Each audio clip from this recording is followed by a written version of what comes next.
Bueno amigos, aquí estamos en un nuevo video del canal Repara tu Casa. Miren, lo que les quiero mostrar el día de hoy es el piso. A veces se va desgastando, miren, ¿sí? Fíjense cómo está desgastándose de ahí. Se lo está comiendo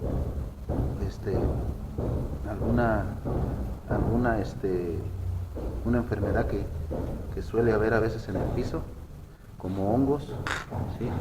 Miren, y aquí esto es lo que les voy a mostrar el día de hoy, como quien dice, amigos, reparando la casa, ¿sí? Esto lo vamos a hacer, vamos a tapar esto con cemento gris, arena bien arneada,